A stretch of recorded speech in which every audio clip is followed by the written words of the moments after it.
In tonight's deep dive, new details emerging about the U.S. military's Christmas Day strike in Nigeria. President Trump saying ISIS terrorists were targeted for killing Christians in the region.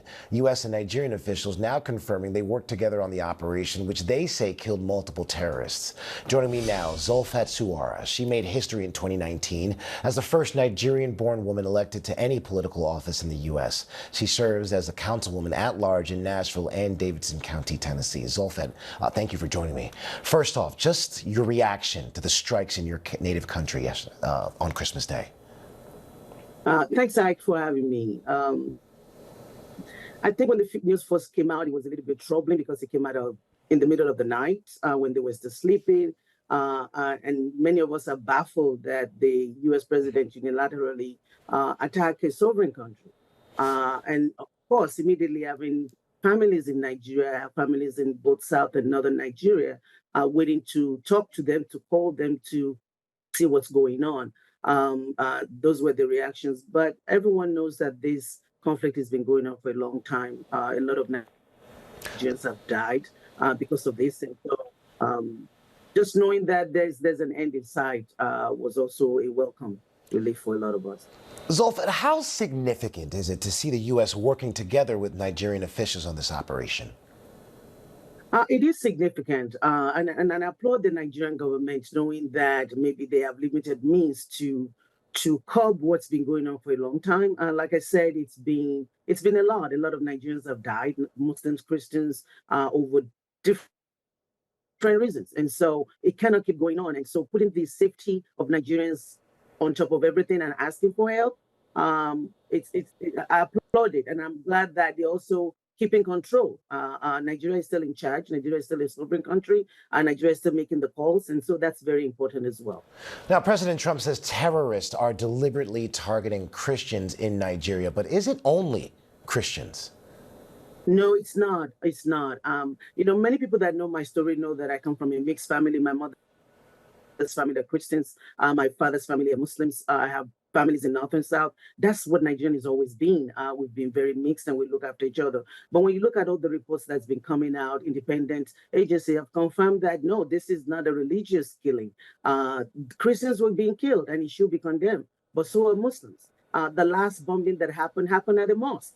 And so these are terrorists, these are herders that are about land and farms. It's bandits kidnapping and raping people.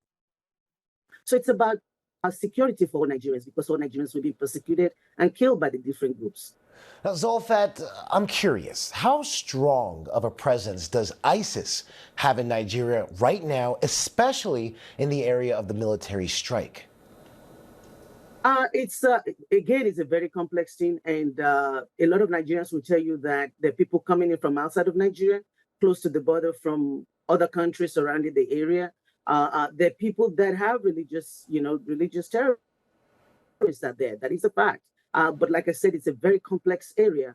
Some of them are just farmers stealing land and taking ransom from the people. Some of them are bandits that are kidnapping and raping. So it's a whole lot of, it's a security issue. That's the way that I will categorize it. But whatever it is, the most important thing is that Nigerians are safe. The most important thing is security for all Nigerians. It doesn't matter who's doing the killing or who the victims are.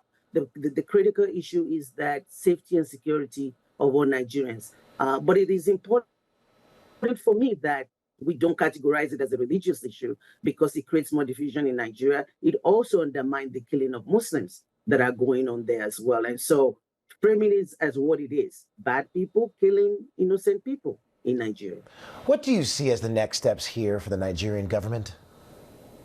The Nigerian government has to, and I believe the foreign minister alluded to this, the Nigerian government has to keep control. The Nigerian government has to make sure that they put boots on the ground. Part of this is economics too, making sure that people have food and things to do in the area. Security cannot just be top down. I remember meeting with the now Minister of Defense when it was the CDS, and part of what he says is that working with people on the ground to make sure that they're responsible for their own security and letting folks know what's going on. So the Nigerian government, it's very important that they remain control.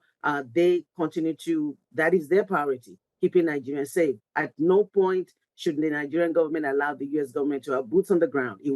That's the last thing that we want, because war is never a good thing for everybody. And so seeking help is good, but retaining control is the job of the Nigerian government, and I hope that's what they will do. All right, Zulfat Suara, thank you for your time. Thanks for having me. Absolutely.